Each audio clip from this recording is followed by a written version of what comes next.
Teníamos una arteriola aferente que trae la sangre al riñón. ¿Qué siempre van a tomar en cuenta cuando esta arteriola trae la sangre? Que si va al flujo en el riñón, ¿a quién se va a estimular? Voy avanzando dos temas en uno.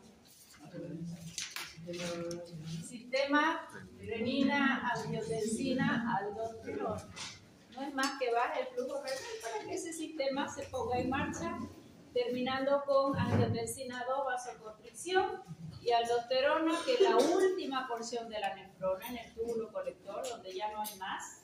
Retiene sodio, le acompaña el agua y retiene sodio y elimina potasio. ¿Qué pasa si arteriola aferente se capilariza? ¿Qué es capilarizarse? Se hace un capilar, se hace muy chiquitito, de mayor diámetro a menor diámetro. ¿Qué pasa cuando ustedes tienen una manguera y le hacen menor diámetro? Aumenta la presión. Eso. Y si aumenta la presión, eso permite que este riñón o este glomérulo haga una buena filtración glomerular. Para eso es la capilarización. ¿Ya? No todo se filtra, entonces en este riñón va a continuar ahí arteriola eferente, todo lo que no se filtró. Tampoco el 100% del líquido se va a filtrar, tiene que seguir pasando. Después de cápsula de goma, la filtración, el túbulo contorneado proximal. Después lo dibujamos al de Henle, descendente delgado, ascendente delgado, y aquí está la gruesa, ¿verdad? Asa de Henle gruesa y permeable al agua, túbulo contorneado distal y el túbulo colector. Todo eso lo vamos a revisar porque vamos a trabajar primero el túbulo contorneado proximal, después en asa de Henle, después en el contorneado distal y finalmente en el colector. Y hay otro grupo de diuréticos que actúan a todo nivel, que son los osmóticos. Vienen por acá y absorben agua donde se le permite. Bien, entonces vamos a empezar con los diuréticos del túbulo contorneado proximal. El túbulo contorneado proximal se reabsorbe básicamente un 65% de bicarbonato de sodio.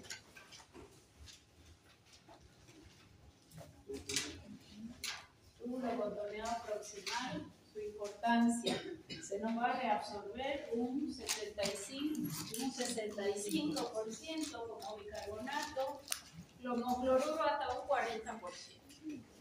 Hasta un 40%. ¿Cómo es que esto va a funcionar? Yo les había dibujado para que puedan ustedes interpretar su literatura. Esa es la orina. Por ahí se va yendo la orina. Esta orina está en contacto con el túbulo contorneado proximal. ¿Recuerdan la anterior vez que yo les dije la nefrona es como mi mano? Y yo pongo un guante. ¿Y quién es el guante? Capilares peritubulares.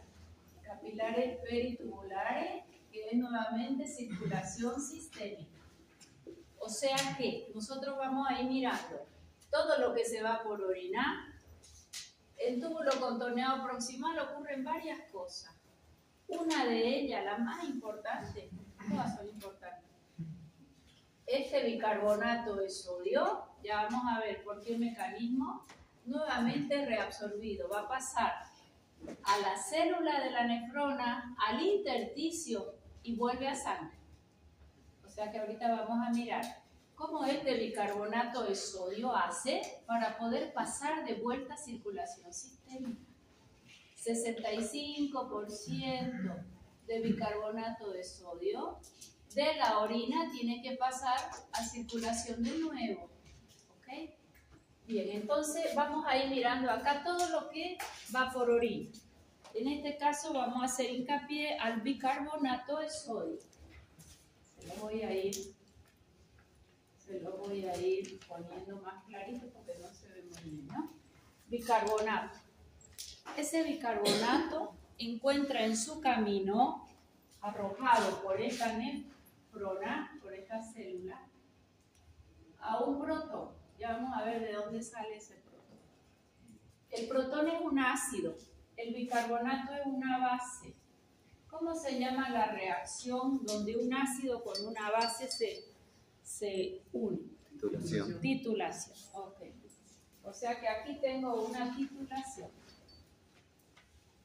Titulación es cuando un ácido neutraliza una base o viceversa.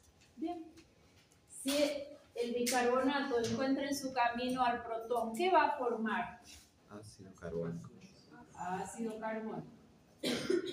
Nos va a formar el ácido carbónico. El ácido carbónico me va a acidificar un poco la orina.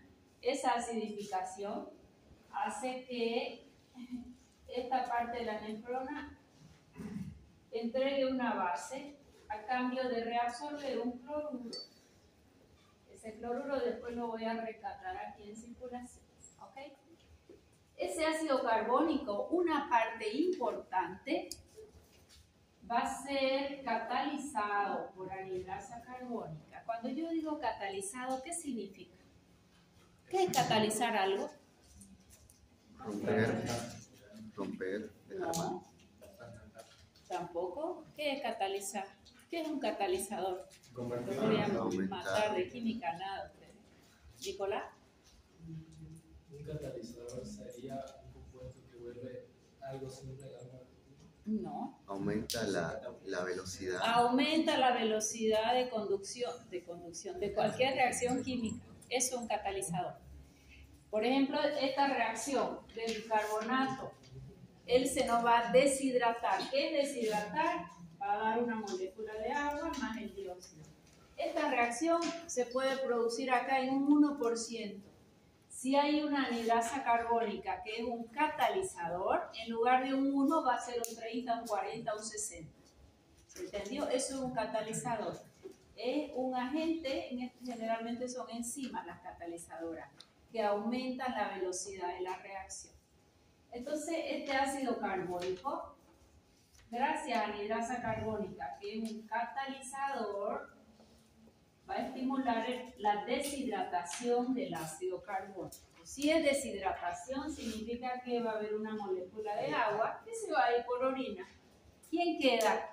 Dióxido de carbono. Dióxido de carbono. ¿Y el dióxido de carbono por qué se caracteriza? ¿Quién leyó algo? Por atravesar la membrana lipídica. ¿Por qué el liposoluble entonces me va a atravesar la membrana?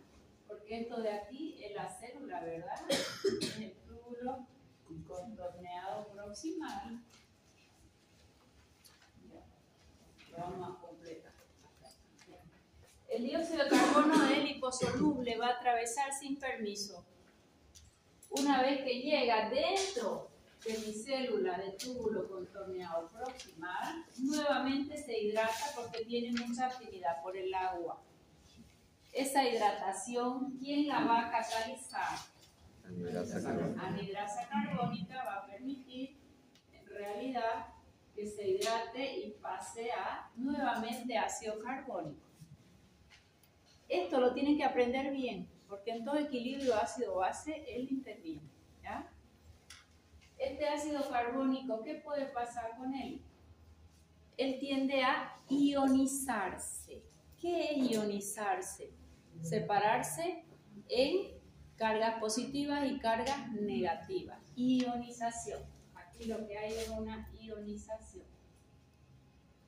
Si se ioniza, nos da un protón más un bicarbonato. Ese protón, ¿qué va a pasar con él? ¿Qué es lo que va a volver a hacer? Va a titular un bicarbonato. Recuerdan que yo empecé de aquí y le dije, ya vamos a ver de dónde sale este protón. ¿De dónde sale este protón?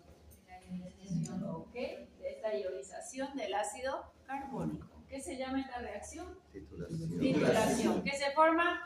Ácido. ¿Quién interviene? ¿Qué hace la anhidrasa carbónica? Deshidrata. ¿Qué hace el dióxido? Difunde. Nuevamente se hidrata gracias a Anhidrasa carbónica. para formar Ácido carbónico. y luego este ácido ¿qué hace? Porque es un ácido débil, tiende a ionizarse.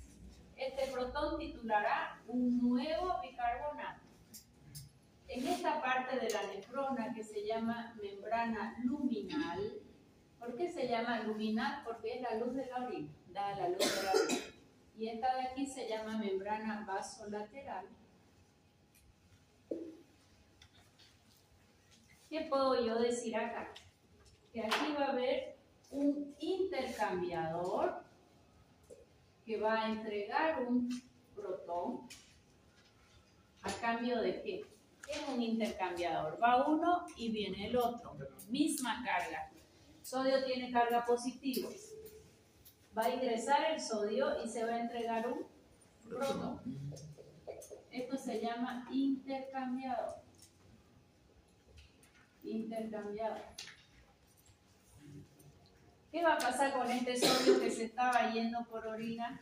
Se reabsorbe. Entra nuevamente al túbulo contorneado proximal. ¿Y ahí qué tiene que pasar para llegar al intersticio y recién a sangre? En toda la nefrona, túbulo contorneado proximal, la en el contorneado itálico lector, siempre en la membrana vasolateral tenemos una ATPasa, sodio-potasio. Siempre la dibujamos así. ATP se le puede poner ahí con gasto de energía.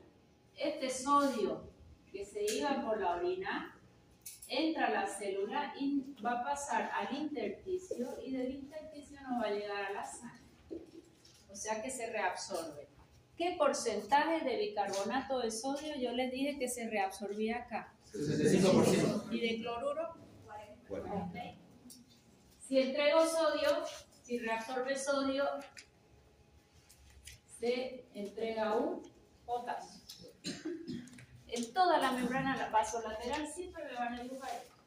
En examen yo les digo, diuréticos de túbulo contorneado proximal, tienen que hacerme toda esa fisiología y ahí mismo me marcan el mecanismo de acción y ya vamos a hablar de los fármacos. Buen día.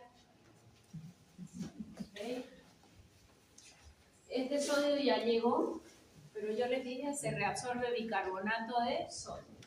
Este bicarbonato tiene su transporte, pasa a intersticio y finalmente a circulación y se forma el bicarbonato de sodio que se estaba yendo por orina, nuevamente rescatado, reabsorbido. Túbulo contorneado proximal, el que más reabsorbe, bicarbonato. Sodio en toda la nefrona. ¿Qué más? Este cloruro pasa a intersticio y también se reabsorbe. O sea que yo reabsorbo bicarbonato de sodio y cloruro de sodio. Pregunto, ¿qué puede pasar aquí si a esta anhidrasa carbónica la bloqueamos? Díganme todo lo que puede pasar. No se va a deshidratar. No se va a deshidratar. Entonces, ¿qué va a quedar? Ácido carbónico. ¿Será que va a quedar ácido carbónico? ¿Va a haber protón? ¿Qué va a quedar en orina? ¿Qué se va a ir por orina? Bicarbonato de sodio, señores. Si yo bloqueo anhidrasa carbónica, no se puede deshidratar, pero tampoco se va a entregar un protón, entonces se queda como llegó, como bicarbonato de sodio. Pregunto, si yo bloqueo anhidrasa carbónica, que eso hacen los diuréticos de túbulo contorneado proximal, acetazolamida, ahorita vamos a ver sus nombres, el más usado, 250 miligramos comprimido, ¿qué va a hacer?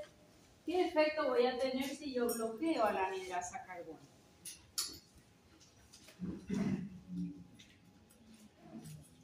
Secreción de bicarbonato. Bicarbonato de sodio se va por orina. Y si se va el sodio, ¿quién le acompaña? El agua. Y si se va sodio con agua, ¿la volemia sube o baja? Disminuye. Y si disminuye, ¿quién disminuye? Presión arterial. ¿Sería un buen diurético? No. A ver, vamos a pensar. ¿Qué porcentaje de bicarbonato de sodio se reabsorbía aquí? 65. Y si yo la bloqueo, ¿va a ser un buen diurético o no?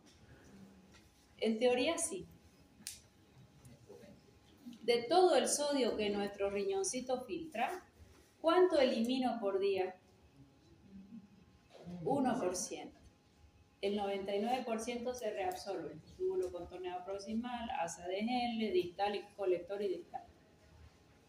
Un 1%. Y acá yo bloqueo y se reabsorbe un 65% normalmente. ¿Será efectivo ese diurético o no? Si yo bloqueo anhidrasa carbónica. Me mató tu bostezo. Te voy a matar. ¿Ah? ¿Efectivo o no? Teóricamente sí. No es potente. La palabra potencia en farmacología no existe. Efectividad sí. ¿Pudiera ser efectivo? Sí, muy efectivo. Sin embargo, como estoy al inicio de la nefrona, ¿qué hace asa de Henle, el contorneado distal y el colector? Enloquece y reabsorbe sodio. Fuera incompatible con la vida si yo bloqueo una reabsorción de un 65 y un 40%. Si apenas 1% yo elimino por día. Con un diurético llego al 2, al 2,5, no más. ¿De acuerdo? O sea que yo esperaría que fuera un diurético muy efectivo, sí. Sin embargo, como diurético no sirve. ¿Por qué? Porque como estamos al inicio de la nefrona, el asa de Henle va a reabsorber el doble y toditas las porciones del túbulo también. ¿Quedó clarinísimo? Ya. Como diurético se aplazó. ¿Lo voy a usar en hipertensión? No. ¿Y para qué lo vamos a usar? A ver, vamos a pensar. Si yo pierdo bicarbonato por orina, ¿qué va a pasar en sangre? ¿Para qué lo quiero? ¿Cuándo quiero yo perder bicarbonato por orina? Alcalosis metabólica. Ojo, normalmente es efectivo en alcalosis metabólico de 3 a 5 días. Solamente. Porque después ya no se pierde tanto bicarbonato. Esta porción de la nefrona es la única que reabsorbe gran cantidad de bicarbonato. Más adelante, bicarbonato no se reabsorbe, el sodio sí. O sea que yo estoy segura que pierdo bicarbonato. Si yo pierdo bicarbonato, lo voy a usar en alcalosis metabólica. ¿Cuándo más quiero una orina alcalina?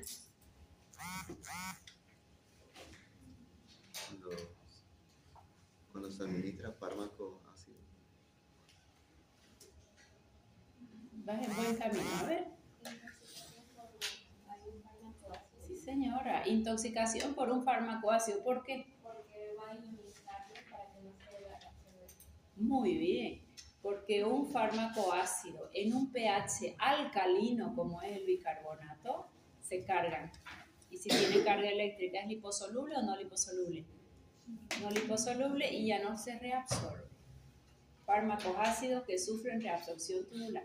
Esa sería más correcta, ¿ya? Indicado en intoxicación por fármaco ácido que se reabsorbe. Reabsorción tubular. ¿Por qué? Porque se ioniza en una orina alcalina. En una orina alcalina se ioniza y ya no se va a reabsorber. Vamos a ver si pensamos, ¿ya? Tenemos un paciente con encefalopatía hepática. ¿Por qué se caracteriza la encefalopatía hepática? Es una sobrecarga hepática muy alta. ¿Y cuál es su producto que va secretando? NH3 elevado. Eso hace el hígado sobrecargado. Me llena de NH3 y el NH3 va al cerebro y como no tiene carga eléctrica es liposoluble y el paciente pierde la conciencia. ¿Ya? Entonces cuando hay una sobrecarga exagerada hepática, una insuficiencia hepática, que viene luego una encefalopatía hepática, perdemos la conciencia. Porque este NH3 pasó sin problema. ¿Qué puedo yo hacer para que ese NH3 agarre una carga eléctrica y ya no se reabsorba y se vaya por orina? NH3, él es alcalino. ¿Qué puedo hacer para que tome una carga y pase a NH4, amonio, porque este ni va a pasar allá ni se va a reabsorber. Entonces va a ser un tratamiento. ¿Será un fármaco ácido? ¿Ya? ¿Querés acidificar orina? ¿Sí? ¿Por eso tu fármaco ácido? Si es alcalino, el ácido lo va a ionizar y ya no se va. Perfecto. Yo necesito que la orina esté ácida. Entonces, ¿qué va a pasar en encefalopatía? ¿Estos fármacos están indicados o contraindicados? Contraindicado, es una contraindicación absoluta, ¿ya? En encefalopatía hepática, ¿por qué? Porque si el fármaco alcaliniza la orina, ¿qué va a pasar con NH3? Se mantiene como tal y como es liposoluble se reabsorbe acá y sigue pasando a circulación sistémica lo que ya se tenía que ir y llega al cerebro fácilmente. ¿Se entendió? Sí. ¿Qué tendríamos que hacer? Acidificar orina. Si yo acidifico a orina, NH3 pasa en orina ¿a qué? A NH4 y ya no se reabsorbe. ¿Quedó mejor? Doctora, pero no es muy tóxico el NH4. No, porque él no entra a ningún órgano, porque tiene carga eléctrica. NH3 sí. NH3 es difusible, es liposoluble. NH4 no. Él va a buscar la forma de irse del cuerpo. Nadie lo quiere, ninguna célula, tu cerebro no va a entrar. A veces en hiperpermeabilidad un poco, pero nada. ¿Se entendió? Ya, sigamos pensando. ¿Quién recuerda algo de fisiología? Anhidrasa carbónica catalizaba ¿qué otra reacción afuera del riñón? Porque estos fármacos, su mecanismo de acción es bloquear anhidrasa carbónica en el riñón y en cualquier lugar. ¿Quién recuerda algo? Ahí están mirando su apunte, a ver si alguien recuerda algo. Profesora, anhidrasa carbónica cataliza, yo no tengo pizarra, ¿no? Cataliza, ¿qué era un catalizador? Aumenta la velocidad de la reacción. Ok, la velocidad de producción, en este caso del humor acuoso. Si hay anhidrasa carbónica, mayor producción de humor acuoso. Y si yo la bloqueo, disminuye la producción de humor acuoso. Y si hay menos líquido en el mismo volumen, ¿la presión aumenta o disminuye? Disminuye la presión intraocular, API. Para eso se usa acetazolamida, para disminuir presión intraocular de vía oral, acetazolamida, 250 miligramos cada 8 horas. Bien, ¿a quién más cataliza anhidrasa carbónica? Cataliza la formación de líquido cefalorraquídeo. Y si yo lo bloqueo a la anhidrasa carbónica, ¿se va a formar más líquido o menos líquido cefalorraquídeo? Menos. Y si hay menos líquido cefalorraquídeo, ¿la presión intracraneana aumenta o disminuye? Disminuye la presión intracraneana, la PIC.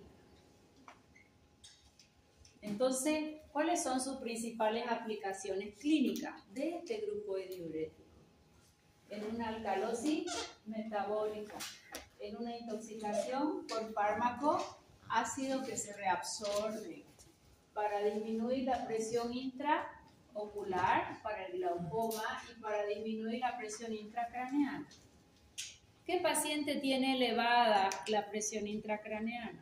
Paciente que ha sufrido un golpe, un edema cerebral. ¿Ya? Ahí se usa de 3 a 5 días, excelente, el efecto terapéutico.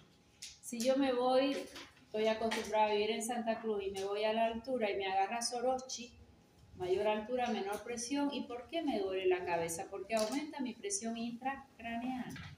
Entonces, paciente que va a subir a la altura, 12 horas antes, empezamos a tomar estos fármacos, acetazolamida, y después lo hacemos cada 8 horas por unos 2 o 3 días. ¿Ya? Ese es para el mal de altura, pero ya saben por qué. Para el mal de altura. Bien, entonces, acetazolamida, dorzolamida, que son los fármacos. ¿Qué mecanismo de acción tienen? Bloquean a la anhidrasa carbónica. ¿Cuál es el efecto farmacológico de bloquear la anhidrasa carbónica? Orinas alcalinas. Alcalinizar orina. ¿Ya? ¿Sirve como diurético? No, ¿Por qué? porque las otras porciones igual que absorben. Porque el sodio, cuando se está yendo desde el inicio, las otras porciones lo rescatan y punto. Como diurético, cero. ¿Ya? ¿Lo uso en hipertensión arterial? No. Diurético, cero. ¿Cuáles son sus principales indicaciones? Alcalosis. Alcalosis metabólica, porque pierdo bicarbonato por orina. Intoxicación por fármacos ácidos, ¿por qué? Se ionizan en orina alcalina y ya no se reabsorbe. Disminuye la presión intraocular para el glaucoma, la intracraneana, mal de altura. Hay otro efecto que también se le atribuye, que es que probablemente en algunos tipos de epilepsia, como el petit mal, son coadyuvantes de los antiepilépticos. Probablemente porque disminuyen la pica. Probablemente, pero son coadyuvantes, ellos solitos no hacen nada. ¿Se entendió? Sí. Rolando.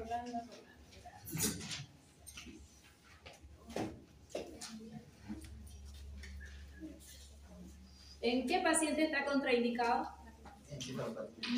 Encefalopatía hepática. ¿Por qué?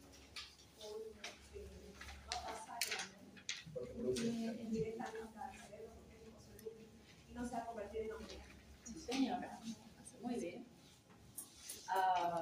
Doctora, ¿el glaucoma es diferente de ángulo abierto o cerrado en este caso? Ángulo cerrado es emergencia. Ese paciente va a estar a grito y ciego y es emergencia. Todos los glaucomas que ustedes conocen son de ángulo abierto. O sea, algo drena. Porque abierto o cerrado es si hay un poco de drenaje de cámara anterior a cámara posterior de humor acuoso. Abierto es que hay todavía un espacio para que drene. Pero si se cierra no hay drenaje y aumenta la presión y el dolor en la ceguera es inminente. No es crónico. Thank you. ¿Y cuáles serían las reacciones adversas? Si yo estoy perdiendo base, ¿qué espero en reacción adversa? Acidosis metabólica. Acidosis metabólica. ¿Hipoclorémica o hiperclorémica? Acuérdense que ahí el cloro se reabsorbía porque se entregaba una base, ¿no es? Hiperclorémica. Porque acá se reabsorbe el cloruro de sodio en alto porcentaje. El cloruro más adelante no se reabsorbe tanto, pero algo sí. Vamos a ver qué nos falta. Indicaciones, ahí está, cetazolamida, comprimido de 250. Y la diclorfenamida que no la usamos. Esta es hidrogativa. ¿Para qué la usamos? En glaucoma, cada 6 horas, normalmente se la hace cada 8 horas. Para alcalinizar la orina, en intoxicación por fármaco ácido que se reabsorbe. En alcalosis metabólica, ¿por qué? Porque estoy eliminando bicarbonato. Mal agudo de montaña, porque disminuye la presión intracraneana, coadyuvante de epilepsia. En hiperfosfatemia intensa, más adelante hace perder fosfato, porque si se están yendo las bases, más adelante ya vamos a ver hasta el final de la nefrona que voy a tener un movimiento en potasio y en protones. Ya esto lo vamos a revisar al final porque... Doctora, ¿cuál es la diferencia entre ángulo abierto y glaucoma secundario y glaucoma? Acabo de explicarlo, te voy a matar. Glaucoma de ángulo abierto y es secundario acá que secundario puede ser a una diabetes, por ejemplo, secundario a un uso de corticoides. Todos estos glaucomas son de ángulo abierto. ¿Qué significa? Que todavía hay un poquito de drenaje entre cámara anterior y cámara posterior del humor acuoso. Cuando es de ángulo cerrado, eso es una emergencia y hay mucho dolor y ceguera. Ese es una emergencia, punto. El que vamos a medicar nosotros es de ángulo abierto. ¿Y qué es secundario? Que alguien le provocó el glaucoma a ese paciente, su diabetes, el uso de corticoides. ¿Quedó mejor? A ver, acá qué dice, diurético, acetazolamida, reacciones adversas. Algunas nos olvidamos. Acidosis metabólica, hipercloremia. Ok. ¿Qué más?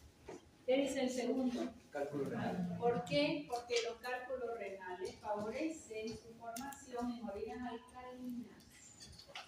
¿Verdad? En orinas alcalinas favorece la formación. Los cálculos renales, para que se formen, tiene que haber un núcleo de condensación. Y cuando hay ese núcleo de condensación, todo el cálculo que pasa por ahí, a veces se va montando y ahí se va creciendo, va aumentando de tamaño. ¿Ya? En las orinas alcalinas puede aumentarse la probabilidad de cálculo. Desgaste renal de potasio. ¿Por qué voy a tener desgaste renal de potasio? Y acá le voy a enseñar una cosa que se la van a poder decir. Me está yendo bicarbonato de sodio, ¿verdad? Si se va mucho sodio, ¿quién es la última instancia que me va a retener ese sodio que me está yendo de gran cantidad? Aldosterona, profesora, el túbulo colector. Se estaba yendo mucho sodio acá, entonces se retiene el sodio y ¿quién se elimina? Potasio. Si yo elimino potasio porque estoy reabsorbiendo mucho sodio, ¿qué va a pasar? Desgaste renal de potasio. Se va el potasio. A ver, vamos de vuelta. Yo estoy perdiendo mucho bicarbonato de sodio. El bicarbonato nadie lo va a reabsorber. Lo perdí más y es útil en alcalosis metabólica. ¿Pero quién le acompañaba? Sodio. Entonces, en toda la nefrona se van a poner en campaña a reabsorber mucho sodio, porque si no es incompatible con la vida. ¿Quién era la última hormona que reabsorbía sodio? Aldosterona. ¿Qué hace la aldosterona? Retiene el sodio, si antes retenía un 2 a 5%, aquí lo va a hacer un 10%. Y elimina potasio. Entonces, ¿qué voy a perder yo con estos fármacos? Hipopotasemia puede haber. ¿Se entendió? Somnolencia, parestesia, eso es por la hipopotasemia. ¿A quién no le damos? Cirrosis hepática. A cirrosis hepática. Contraindicado. Porque si no el NH3 se sigue reabsorbiendo. Se sigue reabsorbiendo y sigue el paciente intoxicado. ¿Cuál sería el tratamiento de cirrosis hepática?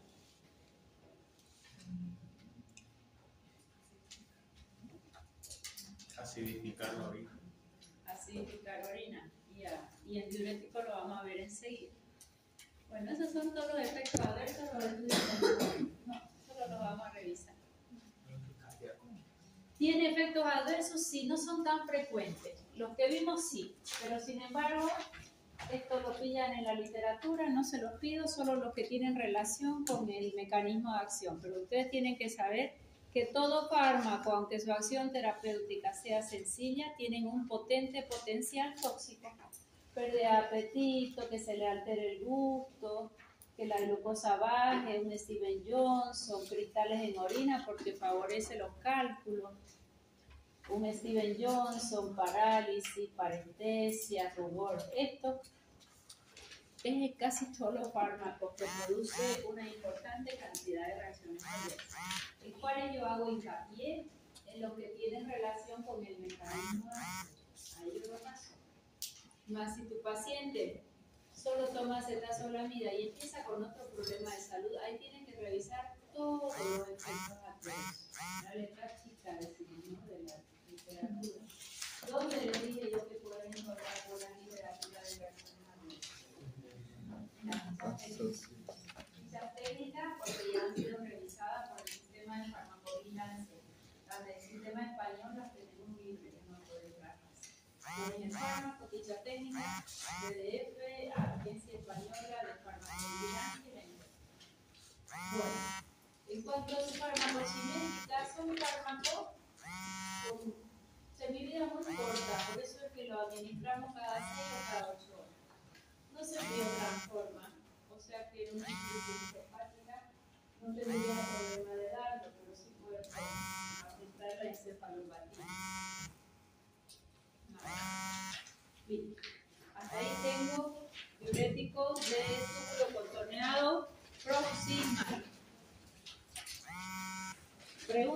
ahí.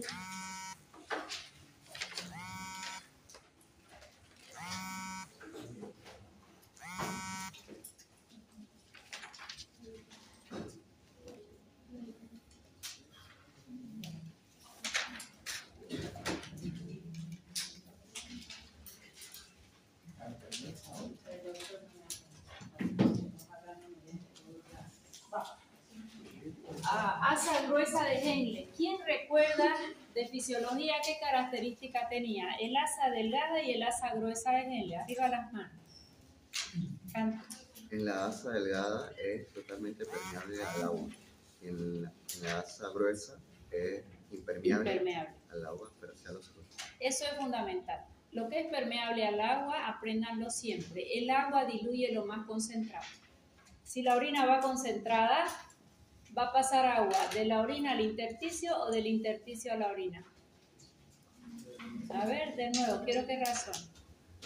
Acá su compañero dice que es permeable al agua.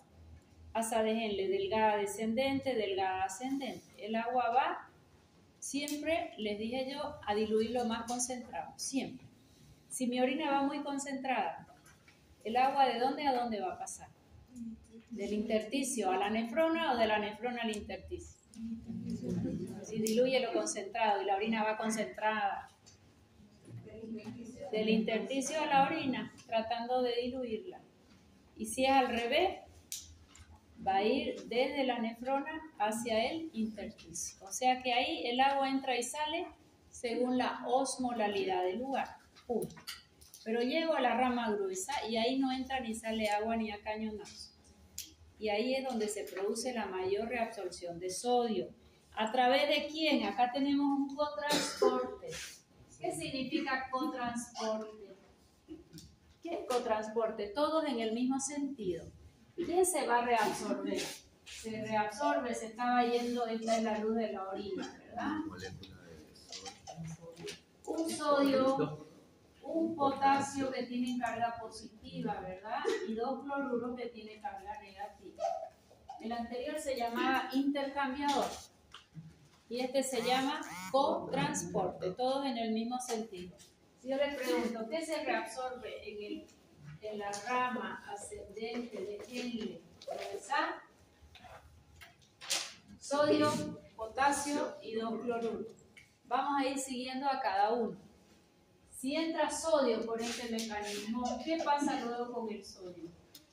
Que teníamos siempre en la membrana vasolateral. Yo les dije que siempre está una ATPasa. ¿Y qué era lo que hacía esa ATPasa? Ese sodio pasa a intersticio para después pasar a circulación sistémica y reabsorberse. Se reabsorbe un sodio a cambio de ¿quién? De un potasio. A cambio de un potasio. O sea que este potasio de momento se queda ahí. Acá solo llegó sodio. El potasio entró por este lado, desde la orina, y entró también del intersticio de la sangre. Por los dos lugares llegó potasio. Prohibido bostezar. Si entra mucho potasio, aumenta mucho esa permeabilidad y tiende a salir nuevamente hacia la orina. Eso se llama retrodifusión. Retro porque va para atrás. Retrodifusión o difusión retrógrada de potasio. Y sale el potasio nuevamente a la orina. Entró por los dos lados mucho potasio, entonces eso hace fuerza repulsiva para que salga nuevamente a la orina. ¿Qué carga tiene el potasio? ¿Positiva o negativa? Positiva. Y si tiene carga positiva, cuando por aquí pasa el magnesio que tiene carga positiva y el calcio que también tiene carga positiva con carga positiva se repelen. Y eso da la fuerza para que se reabsorba calcio y magnesio en el contorneado, como en el asa de Henle. ¿Por qué vía? Fíjense que ahí he dibujado, aquí esta es la célula y esta también. Un canalcito por ahí que se llama vía paracelular, entre célula y célula. entre célula y célula, vía paracelular. A ver, repetimos. ¿Quién se reabsorbe en asa de Henle? Sodio, potasio, cloruro. ¿Cómo se llama ese transporte? Cotransporte. ¿Qué pasó con el sodio? Se intercambia por la bomba. Gracias a la ATPasa pasa a intersticio y a sangre. ¿Qué pasó con el potasio? Ingresa por los dos lados. Mucho potasio. ¿Qué hace? Retrodifusión. ¿Qué es retrodifusión? Retro atrás, vuelve a orina. ¿Qué carga tiene? Positiva. ¿Y qué pasa si se encuentra con alguien de carga positiva? ¿Quiénes son ellos? Y si se repelen, da la energía o la fuerza para su reabsorción. ¿Por qué digo reabsorción y no absorción?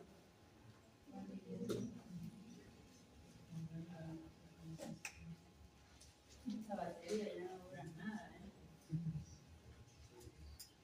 Una pregunta. Cante. ¿No es la diferencia de concentración de carga positiva que mueve al magnesio y al calcio? No, carga positiva con carga positiva se repelen y eso da una fuerza que hace que ellos puedan tener la energía para pasar por ese canal.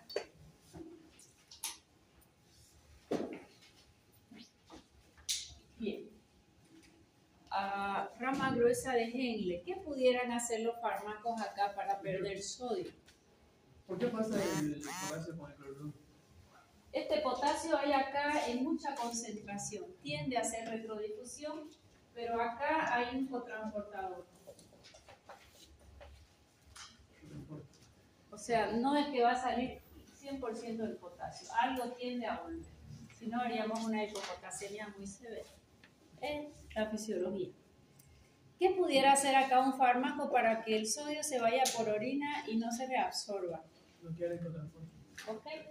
Lo que podemos hacer aquí es bloquear el cotransporte sodio, potasio, cloruro asociado a la ATPasa. Esta es asociado a la ATPasa. Esta es el mecanismo completo. Vamos de vuelta. ¿Qué pudieran hacer los fármacos a este nivel? Bloqueo cotransporte sodio, potasio, cloruro asociado a la ATPasa. Droga tipo furosemida, comprimidos y ampollas, comprimidos de 40 miligramos, ampollas de 20 miligramos. Furosemida. Más potente, igual de efectiva, torasemida. También más potente, que con menos dosis hago la misma efectividad, que la tenemos en el mercado ya, bumetanida. Y el ácido betacrínico que no usamos. ¿Quién se lleva la flor ahí? Furosemida. 40 miligramos comprimidos, 20 miligramos ampolla. Mecanismo de acción ya lo tenemos. Bloquea cotransporte sodio, potasio, cloruro asociado a ATPasa. ¿Qué va a pasar si yo bloqueo este cotransporte de sodio, potasio, cloruro? ¿Qué va a pasar con el sodio? Se va por orina. Y si pierdo mucho sodio, porque son los diuréticos más efectivos, porque aquí es donde más sodio se reabsorbe. ¿Qué va a pasar en sangre si se va mucho sodio? Hiponatremia. Hiponatremia. ¿Qué va a pasar con el potasio si no se reabsorbe? Hipopotasemia, efecto adverso. Cloruro lo dejamos de momento ahí. ¿Qué va a pasar con el magnesio? Hipomagnesemia. Y con el calcio, hipocalcemia. Principales efectos adversos. Como diurético, los más efectivos. ¿Por qué? Porque aquí es donde se reabsorbe la mayor cantidad de sodio. Y más adelante todavía tengo el contorneado distal y el colector, pero ellos reabsorben mucho menos que el asa de Henle. Entonces son los diuréticos más efectivos, llamados también diuréticos de techo alto. ¿Qué es techo alto? Los de mayor efectividad. Diuréticos de techo alto, diuréticos de asa, esos son sus sinónimos. A veces van a escuchar, póngale un diurético de asa, ya saben que es furosemida. O use un diurético de techo alto, furosemida.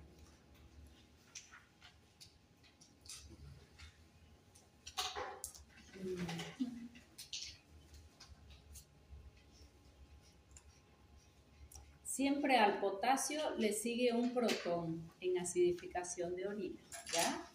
Acá si hay hipopotasemia, también va a haber una disminución, si se está yendo por orina potasio, también se va a ir un protón. Siempre el protón lo sigue al potasio. Se va a potasio, se va al protón. Y si se va al protón, ¿cómo va a estar la orina?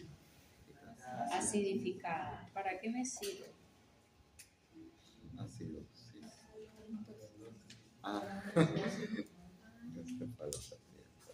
Bien. ¿Hasta ahí se entendió? Ya, ahora vamos a ver qué falta. Ahora Rolando, es para que se distraiga. Es que él es hiperactivo. Hay que darle tarea todo el día. A los niños hiperactivos hay que hacerle tarea todo el día. Mamá, ya terminé esto, vamos a hacer otra cosa. El otro día leía un artículo tan interesante. No es que los niños hoy sean hiperactivos, es que los adultos ya no les prestan atención. ¿Qué hace papá cuando llega a casa? ¿Qué hace mamá cuando lo está manejando, llevando, que pudiera conversar con él en el semáforo?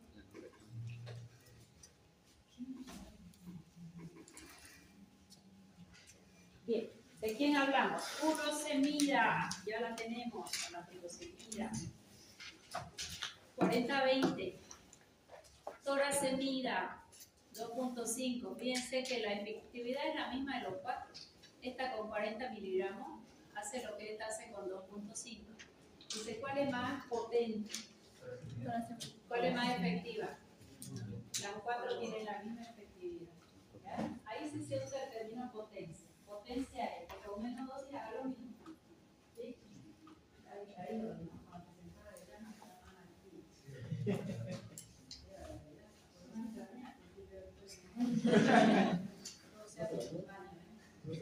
Bumetanida la estamos usando.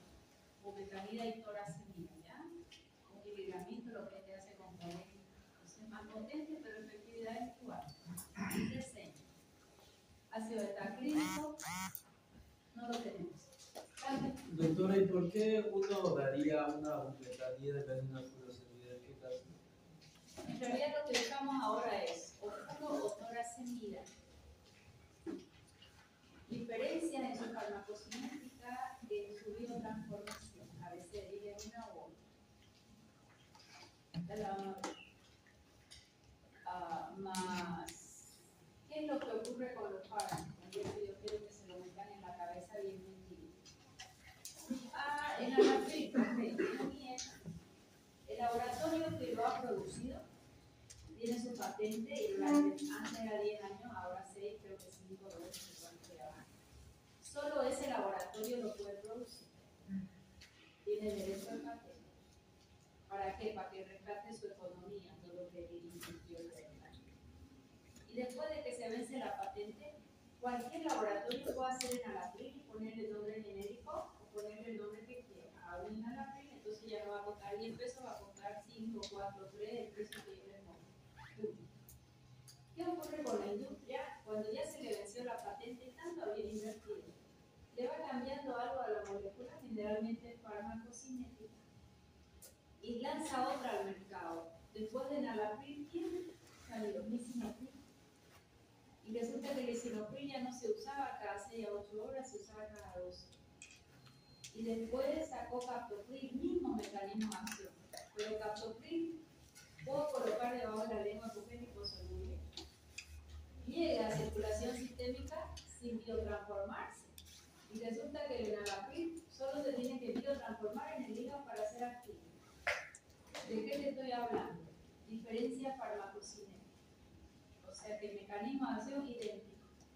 Enalapril, lisinopril, captopril, rimipril y todos los priles que salieron. O sea, uno dura más y otro dura menos. Uno se biotransforma por glucurónico y el otro por acetilación. Uno se vida más corta, el otro se vida más larga. Mismo mecanismo de acción. ¿Qué me interesa aquí? Profesora, ¿hay alguno que tenga un mecanismo de acción diferente? No. O sea que las diferencias que son farmacocinéticas, no farmacodinámicas. ¿Qué es farmacocinética? Diferente absorción, distribución, metabolismo o excreción. Imagínate si tenemos una hepatopatía. Sacamos un diurético que no se biotransforma, va a ser superior al que sí se biotransforma. Pero el mecanismo activo sigue siendo el mismo. Eso es su farmacodinámica. Entonces la industria del fármaco no para. Si yo, mi laboratorio inventó el enalapril, no me cuesta nada modificar la molécula para hacerlo en mi vida más larga y hacerlo como el último. ¿Qué pasa con los azoles, con el omeprazol? O el omeprazol cuando salió valía la ampolla 200 pesos. Ahora tenés una ampolla de 10 o de 20. Y hay de un peso el día. No sé cómo hace porque tiene hasta cubierta en telita, pero bueno, hagamos cuenta que tiene lo que dice. Entonces, ese laboratorio que invirtió en omeprazol, después va a decir, no, esta molécula es mejor, es omeprazol, es levoomeprazol, es no sé qué omeprazol. Más el mecanismo de acción sigue siendo el mismo. Pero al médico se lo venden como es lo último, lo más moderno, y el mismo mecanismo de acción. Solo tienes que preguntar qué diferencia farmacocinética tiene. Ahí lo matan el visitador. A ver, no sea miembro de la sí, a mí nunca me visitaba. Me caían algo y yo preguntaba, doctora, este es omeprazol superior a omeprazol. A ver, cante sus diferencias en cuanto al mecanismo. Su diferencia para no volver. ¿No? Normalmente el visitador viene con, así para regalarte con 2 antenas más y va a entrar entre paciente y paciente. Doctora querida, tan linda, le sabría como le va, no se olvide. El omeprazol tiene que ser de tabla ambulatoria, le dejamos su recorrido, le dejamos qué necesita acá en el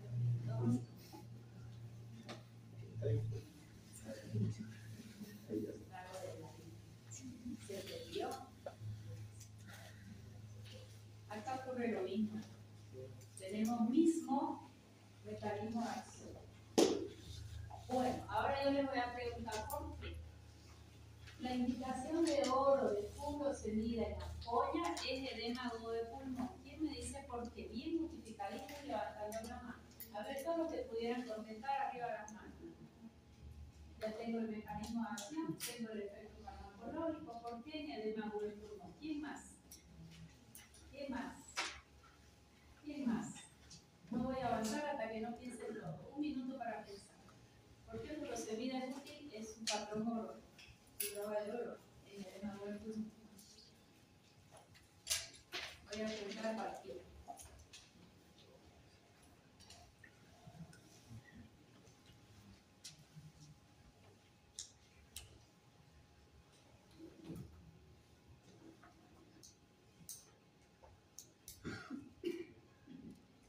Dame un número. Sí, 5. 1, 2, 3, 4, 5. Para ti. ¿Por qué usarías en un edema agudo de pulmón una furosemida? A ver, ¿cómo van a razonar? Siempre. ¿Qué objetivo quieres? Si yo te pregunto, ¿qué quieres de un edema agudo de pulmón? ¿Cuál es tu objetivo? ¿Qué pasó con ese pulmón? ¿Se llenó de qué? Quiero que aprendan a razonar. Es un esfuerzo mental. Bonito es sentarse y escuchar la creación para la clase. No. Es sentarse y hacer sinapsis con todo lo que vamos avanzando. ¿Qué objetivo tenés en un edema agudo de pulmón? Agudo, o sea que no es rápido. ¿Qué objetivo tenés? Disminuir El líquido. Se llenó de líquido, se llenó de agua el pulmón.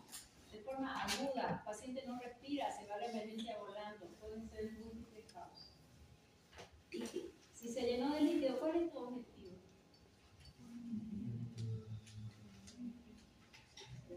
Disminuir la presión que hay en el pulmón. Pero no hace nada bajando presión si el líquido sigue ahí. Está llenito de líquido, por eso no respira bien tu paciente. De abajo hacia arriba se va llenando. Cuando se acuesta, peor, ese llega sentado. Y en la camilla se sienta. Si se llenó de líquido, ¿cuál es tu objetivo? Sacar líquido. ¿Sí o no? Para todos.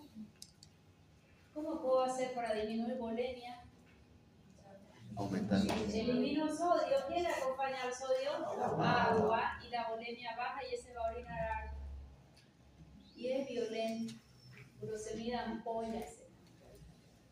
¿Ok?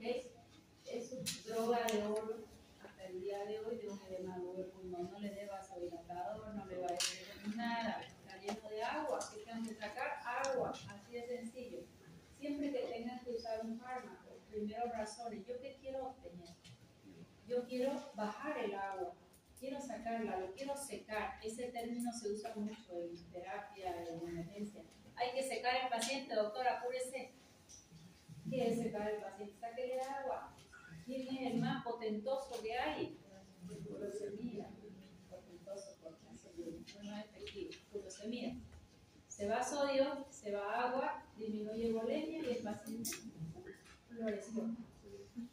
A veces hay que hacer una punción y extraer líquido, ¿no? Cuando es más crónico que agudo. Cuando es más crónico que agudo. En agudo responde muy bien a furosemida. En hipercalcemia aguda, ¿por qué? Porque se va el calcio, ¿verdad? Ahí algo faltó. El magnesio se va a ir y nadie más lo rescata. Pero el calcio, en la siguiente porción de la nefrona, ¿cuál es la siguiente porción? Túbulo contorneado distal. ¿Quién actúa ahí para reabsorber calcio? Hormona paratiroidea. Cuando la hormona paratiroidea se da cuenta que estás perdiendo mucho calcio, ella se sube, actúa en el contorneado distal y reabsorbe calcio, independiente de los diuréticos. O sea que hipercalcemia difícilmente voy a tener, pero puede haber leve todavía. Toda vez que piden paratormona al paciente al revés. Toda vez que le piden su vitamina D al paciente, pedirla con paratormona, porque ellas dos trabajan igual. Si la paratormona es de 10 a 50, ¿qué es un buen valor de paratormona? 10 lo mínimo, 50 lo máximo. Al medio. 10 más 50, 60, la mitad 30. Si está acercándose al valor alto, al límite superior, significa que hay mucha en sangre y se está perdiendo calcio. O por el riñón o se está sacando el calcio de los huesos. ¿Qué me va a decir una paratormona alta? Que ese paciente va a entrar en osteopenia y en osteoporosis. Porque está faltando calcio en la sangre y lo va a sacar de donde sea. ¿Y quién es su preferencia? El hueso. Aquí va a actuar en el riñón también.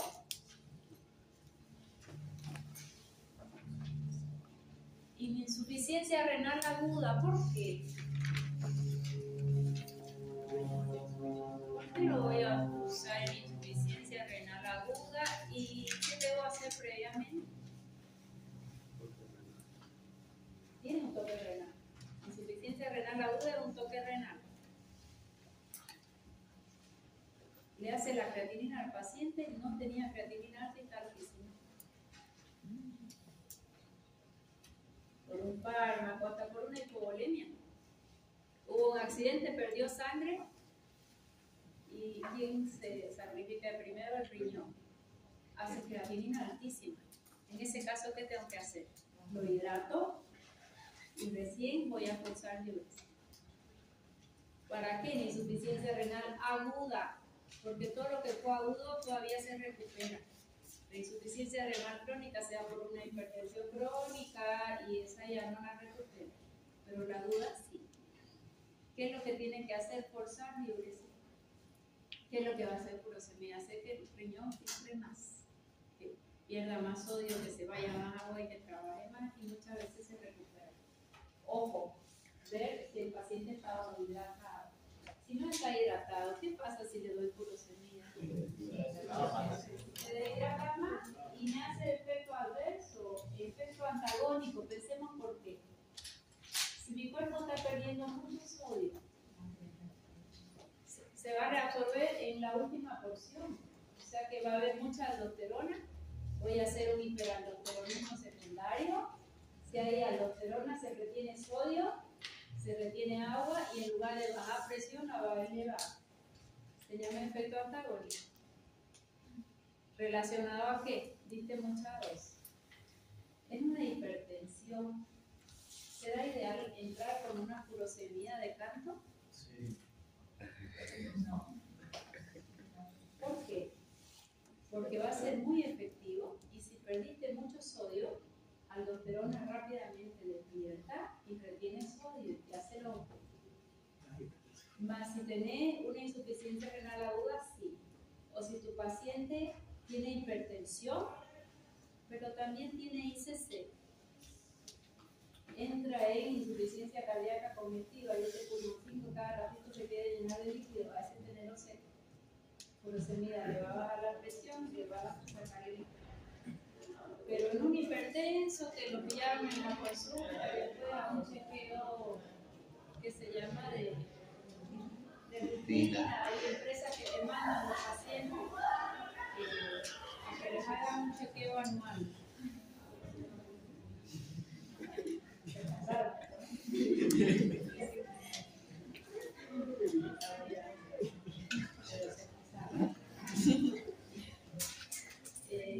Chequeo de rutina y hace ratito me llamaron de mi centro y me dice, doctora, este paciente que vino a tal empresa está con tanto de presión, está alta su presión y no toma nada, no se medica con nada, ya lo tiene en gotita.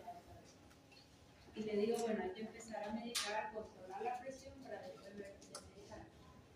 A ese paciente le puedo dar una furosemida, un paciente de 40 años, ni sabía que era hipertenso y su presión está alta. No le doy furosemida, no será una crisis hipertensiva que otra cosa. Tengo que darle un diurético no de techo alto, porque si es de techo alto pierdo mucho sodio, pierdo mucha agua y hace el efecto antagónico por hiperaldosteronismo secundario. ¿Sí? ¿Qué voy a usar? Un diurético de eficacia media, que son los que vienen. ¿Se entendió? ¿Sí? Acá, ¿qué faltaría? Insuficiencia renal aguda, siempre y cuando hidratemos al paciente. ¿Ah? Siempre y cuando hidratemos al paciente. Insuficiencia renal aguda, ¿quién puede hacer? Un paciente con vómito y diarrea. Se deshidrató, llegó súper deshidratado. Le sacan sangre, ya lo están empezando a hidratar, pero le sacaron sangre, ¿cómo va a estar la creatinina? Alta. Pero está deshidratado. Voy a meter líquido y recién voy a forzar diuresis para que ese riñón recupere. Fue agudo el tema. Sobredosis de aniones, porque voy a perder cloruro principalmente, pero bueno, eso es menos. Contraindicado en cirrosis hepática. Comprimidos de 40, ¿para qué lo vamos a usar? ¿Por qué lo voy a usar en un edema asociado a ICC? Cirrosis hepática, esta no es una contraindicación, es una indicación. Está mala anteriormente, no es una indicación. Contraindicación es los diuréticos de duro-cortoneado.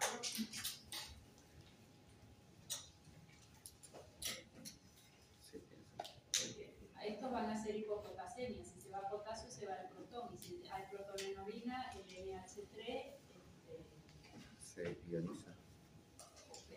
Se ioniza y se va. Edema subsiguiente a quemaduras. En edema, no en cualquier tipo de edema. A veces el paciente va a la farmacia, me quiero morir. Y le muestra los pies al paciente y están así unas bolitas solo los tobillos, pero no es un edema generalizado.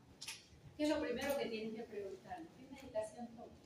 Hay fármacos vasodilatadores, que ya lo vamos a estudiar, que al hacer la vasodilatación, la sangre no puede subir fácilmente. El retorno venoso disminuye.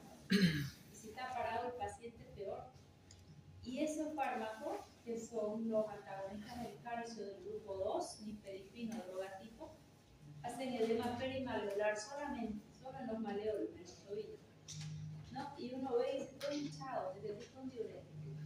Ese paciente ya está vasodilatado, por eso están los tobillos hinchados. Vasodilatado significa que la presión ya se cae. ¿Cierto? Y si le ponen un diurético encima, ¿qué va a pasar? A veces acaban en emergencia esos pacientes. O sea que no es edema, le doy diurético. No. En ese caso, el edema perimaleolar está asociado a un fármaco, a un grupo de fármacos, que son los antagonistas del calcio del grupo 2. Amlodipino, nimodipino, perodipino, nifedipino, nifardipino, nitretipino. paciente es un efecto adverso. ¿Cómo lo resuelvo ese edema? Subiendo. Haciendo que se recueste. Sí. Él conversa con él. Usted no amanece así, no, es a lo largo del día. Entonces, eleva los pies y ya está. No se lo medica por eso. Es un efecto adverso de ese fármaco y no es generalizado el edema. ¿Ya? No es generalizado el edema. Un edema por uso de glucocorticoides que tienen efecto mineralocorticoide, que retiene sodio y le acompaña el agua y yo me edematizo, ese es generalizado. Ahí lo pudiera usar. Pero no en un edema que es puntual con un efecto adverso. Sí, a ese paciente se acostumbra y él sabe que después de un rato sube los pies, después de otro rato mejor se hace una siestita, que no te para mucho tiempo, que se está sentado con las patitas, porque si ya le está controlando la presión de su patología, va a ser un efecto adverso que lo sobrevive, sin problema, y no debe salir corriendo a medicar. El gran problema nuestro cuál es, que si yo voy a la farmacia, ¿me medican o no?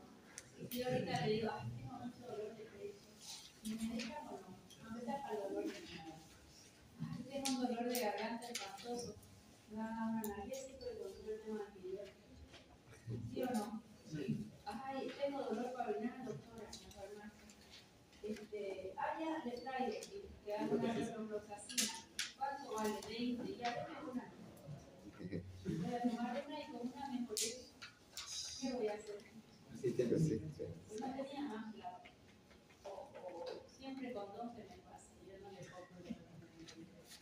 Entonces, esa falta de redireccionar al paciente en la farmacia y vender todo como venta libre no nos ayuda con los pacientes. Estamos todos predispuestos a automedicarnos, pues usar lo que nos aconseja. Y a veces les digo yo en farmacia, les hago pensar, ¿cuánto tiempo demoran en responderme en la farmacia cuando le doy un signo así? Ni te miraron ni se dan vuelta a buscar. Ni siquiera preguntan. No, mientras el médico tiene que valorarlo, a veces no le da nada, le pide un laboratorio, hace su examen físico y va pensando qué es lo que puede ser, pide un laboratorio, un estudio, una migraña. Y ahí espere, migraña. ¿Sí o no? Es un problema grave, grave. Entonces, en los edemas, no cualquier edema. En hipertensión arterial leve y moderada, sí señor. ¿Puedo usarlo en hipertensión? Puedo, pero más que todo cuando hay un toque renal y el paciente tiene una creatinina más alta, cuando su hipertensión desencadenó una ICC o la ICC desencadenó una hipertensión, cualquiera de las dos puede estar teniendo. ¿Qué reacciones adversas? Mi cuadro estaba más bonito, ¿no? Pierdo sodio, ¿qué se llama? Hiponatremia. Se va el cloro, hipocloremia. Se va el potasio, hipopotasemia. Se va calcio, hipocalcemia. Se va magnesio, hipomagnesia. Si se va el potasio, ¿quién le acompaña? El ácido. Entonces queda alcalosis metabólica. Si el paciente pierde sodio y agua, ¿qué pasa con la bulimia? Puede hacer hipovolemia. Yo quiero que baje la presión, pero esto puede ser muy exagerado. Si es muy exagerado, ¿qué va a pasar? Va a estimular a la aldosterona y va a ser un hiperaldosteronismo secundario. Va a ser un hiperaldosteronismo secundario. ¿Qué es hiperaldosteronismo secundario? En lugar de bajar presión, la va a subir. ¿Por qué? Porque si te va mucho sodio, me hace un efecto antagónico. 11:30 en punto. Con placer, a ver, pica. Hasta aquí vamos a dar el examen. Hasta furosemida. Efecto adverso, efecto adverso, como todo. Y